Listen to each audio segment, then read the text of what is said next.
Hello everyone, let me introduce myself. My name is Daniel Angelo Safatriswadi and I'm from Informatics majority. Today, I want to share my personal opinion about smoking in campus area. Smoking is still a common sight in many universities. Even though some universities already provide smoking spots, in reality we still see students smoking in corridors, in front of the classroom, parking areas, cafeteria corners, and sometimes even near where people gather.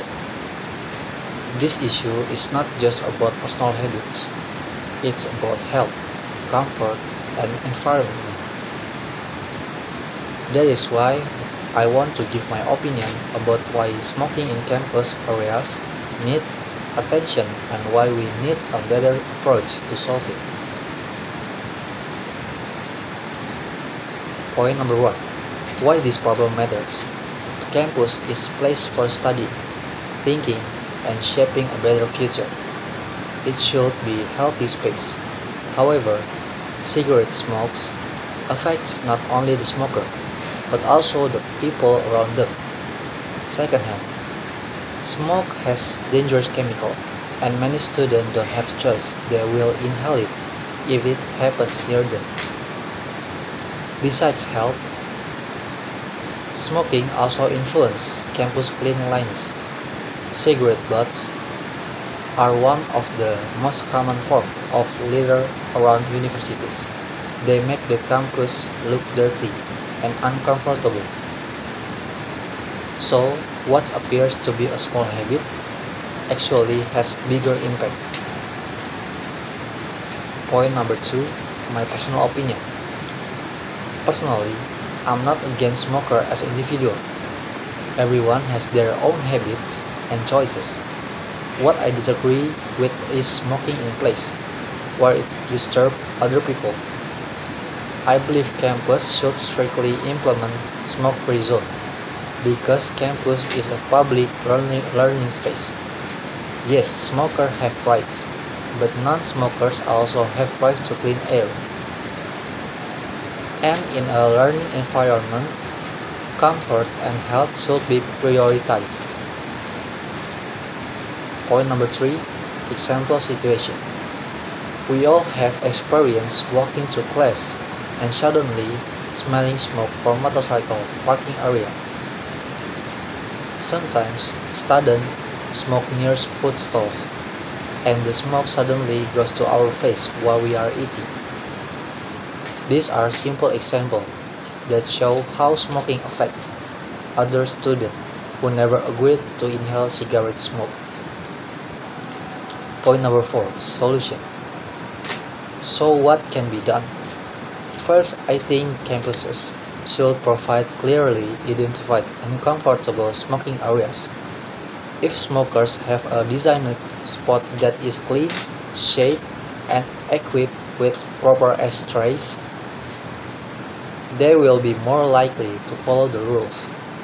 Second, there should be a clear penalties or warnings for smoking outside the allowed zone.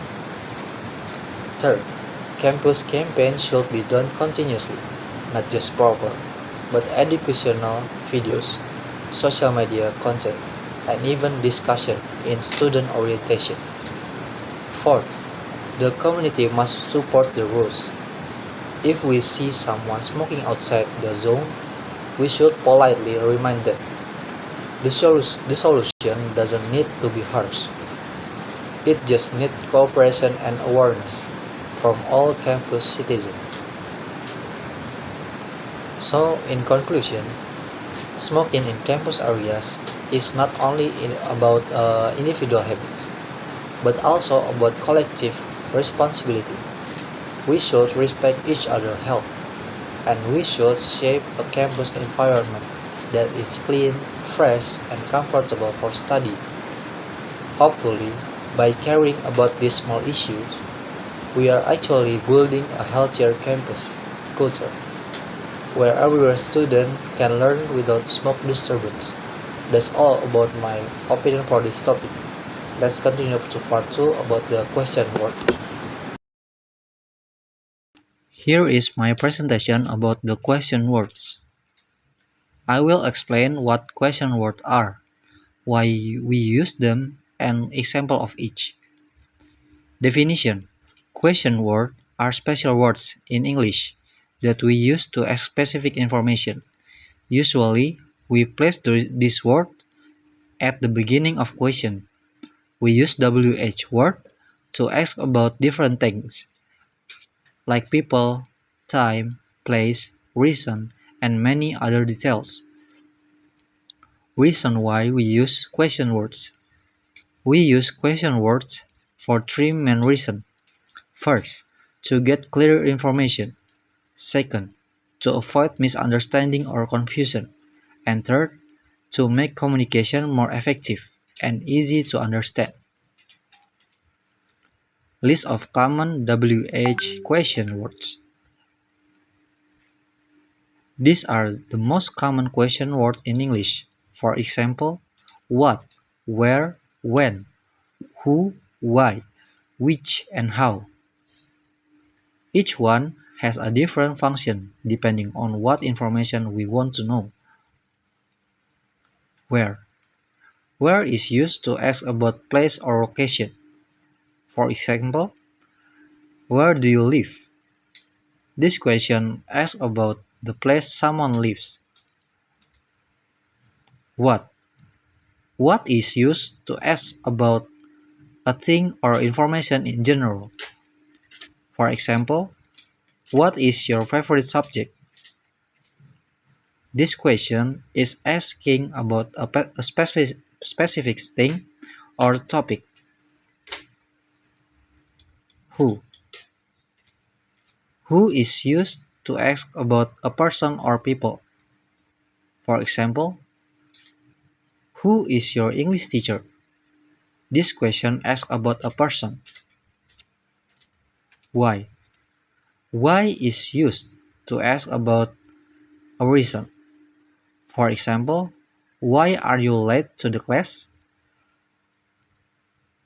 This question asks for the cause or reason behind something. Which. Which is used when we choose between two or more options. For example, which book do you want to buy?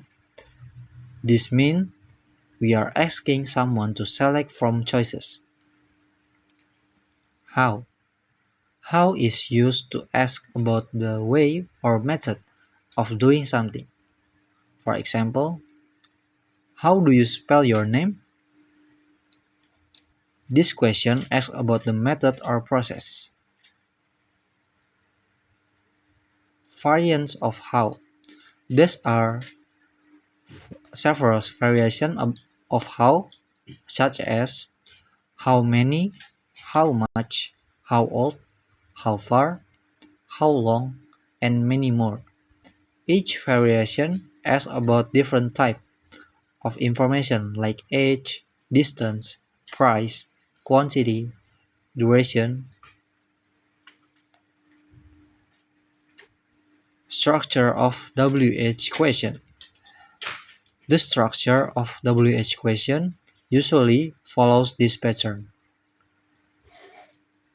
WH word, auxiliary verb, subject, main verb, object. This order makes the question grammatically correct. Example sentence using structure. For example, what do you like to read? Here, what is WH word? Do is auxiliary, you is the subject, and like to read is the main verb phrase.